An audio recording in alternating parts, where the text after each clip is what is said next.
In today's video, I'm going to teach you how to change name of an account on QuickBooks 2026. Let's get started by opening QuickBooks Online and signing into your company. Once your dashboard loads, look to the top right corner for the small gear icon. That's your main settings hub. Click it to open the menu, and from there, choose Chart of Accounts. This is the master list of every account your books use: assets, liabilities, income, expenses, and equity. So any naming changes you make here will carry through to your reports and transaction forms. Next, find the specific account you want to rename. If you have a long list, use the search bar or filter options to narrow it down by name or type. Take a moment to double check you've selected the correct account, especially if you have similarly named sub-accounts. Renaming affects how the account appears everywhere, but it does not change or move existing transactions, which is great for preserving your history. On the far right side of the accounts row, you'll see an action area. You might see a View Register link, and you'll also have a small drop-down arrow. You can click View Register if you want to quickly confirm the account's activity.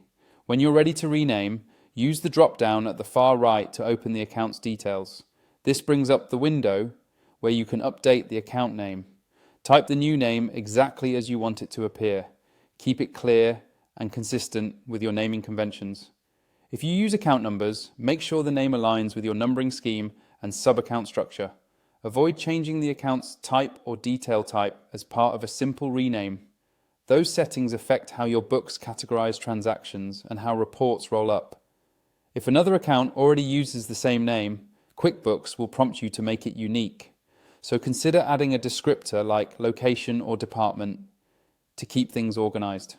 When you're satisfied with the new name, click Save and Close. You should see the updated name reflected immediately in your chart of accounts. If you're curious, you can open a recent report or revisit a transaction that used the old name. The new name will display there automatically with no impact on the underlying data. That's all there is to it. Open QuickBooks. Online, use the gear icon to reach the chart of accounts, locate your account, access it from the far right actions, change the account name, and save and close. With a clear naming standard, your lists and reports stay clean, consistent, and easy to navigate.